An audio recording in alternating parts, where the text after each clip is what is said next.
Assalamualaikum warahmatullahi wabarakatuh. Alhamdulillahi rabbil alamin. Wassalatu wassalamu ala rasulillahil karim wa ala alihi wa sahbihi wa dhurriyyatihi wa ummatihi ila yaumiddin wa ba'd. Saudara-saudariku, semoga kita semua sampai dengan detik ini, di sore hari ini menjelang berbuka waktu Indonesia bagian barat, senantiasa mendapatkan kemuliaan di sisi Allah Subhanahu wa taala, diberikan kesehatan terbaik, dan tentu yang paling kita harapkan diterimanya amal ibadah kita yang telah kita rangkai sejak awal menunaikan ibadah puasa sampai detik ini. Insyaallah, amin ya rabbal alamin. Saudara-saudariku, di antara amalan sunnah yang sangat dianjurkan oleh Nabi Sallallahu Alaihi Wasallam pada rangkaian penunaian ibadah siam, khususnya di bulan Ramadan, adalah ibadah sahur. Sahur terambil dari akar kata 3 huruf sin, ha, dan ra. Pada mulanya akar kata ini sin, ha, dan ra menunjuk pada waktu singkat menjelang datangnya fajar.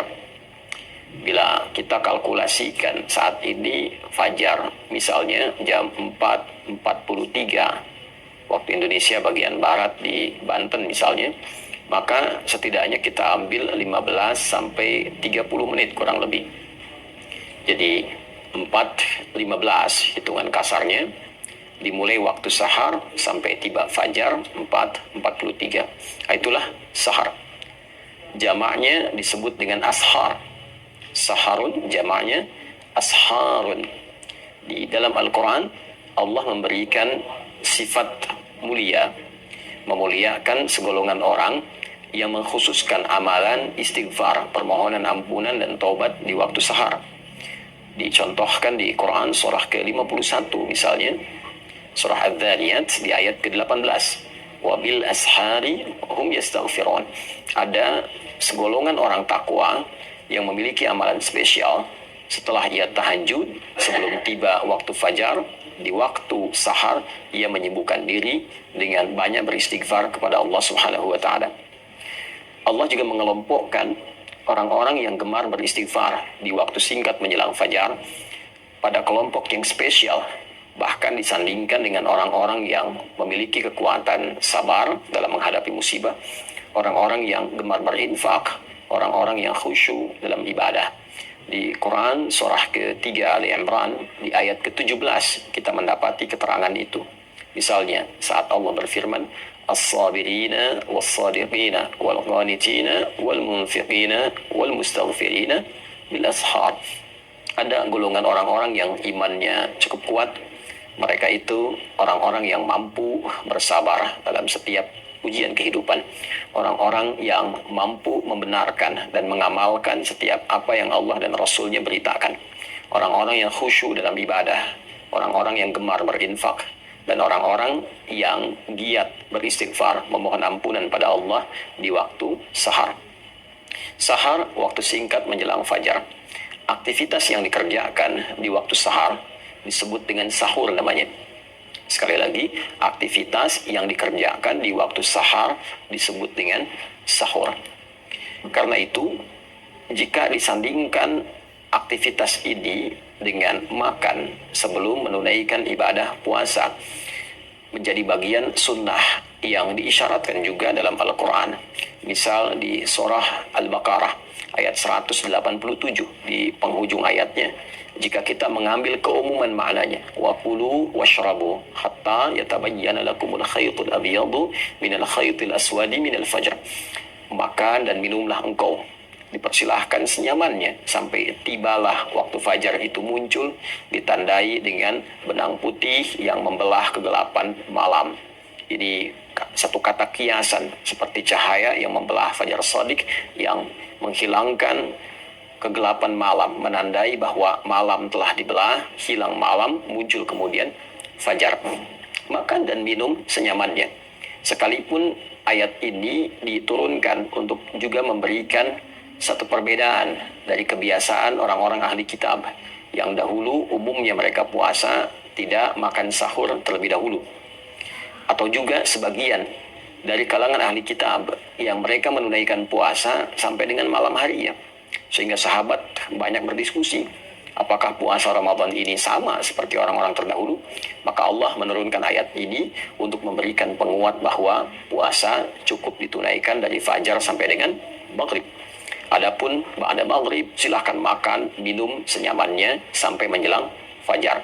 Di antara aktivitas makan, minum menjelang fajar itulah yang disebut dengan sahur. Anda boleh makan ba'da maghrib, Anda boleh makan ba'da isya. Tapi kalau Anda makan, minum menjelang fajar di waktu sahar, maka itu disebut dengan sahur. Dalam sahur, Nabi SAW memberikan satu keistimewaan yang sekaligus menjadi rahasia bagi amalan istimewa ini. Penjelasan itu diantaranya didokumentasikan oleh Al-Imam Al-Bukhari dalam kitab sahih beliau. Dalam topik asyam, terdapat 97 topik dalam sahih Al-Bukhari. Di topik kitab asyam, topik tentang puasa, nomor hadis 1923 dari sahabat Anas bin Malik radhiyallahu taala anhu dari Nabi sallallahu alaihi wasallam. Beliau bersabda, "Tasahharu fa inna fis sahuri barakah." Tasahharu, makan sahurlah kalian. Makanlah kalian di waktu sahar sebelum kalian menunaikan puasa. Demikian penjelasan sabda Nabi sallallahu alaihi wasallam. Fa inna fis sahuri barakah. Kenapa ya Rasulullah? Maka sungguh aku tegaskan, kata Nabi, makan di waktu sahar itu mengandung keberkahan. Nah, ini rahasianya. Jadi ada keberkahan yang didapatkan pada aktivitas makan di waktu sahar menjelang berpuasa. Umumnya orang mendapati waktu ini waktu paling nyaman untuk beristirahat, tidur, menunggu datangnya fajar. Tapi Nabi memotivasi kita untuk bangun, makan dulu sebelum tunaikan puasa di waktu fajar. Kenapa? Ada keberkahan di dalamnya. Saudara, apa itu berkah? Dalam bahasa Arab, berkah itu setidaknya dipahami dengan ziyadatul khair wastimraruhu. Bertambahnya nilai-nilai kebaikan disertai dengan konsistensi dalam penunaiannya.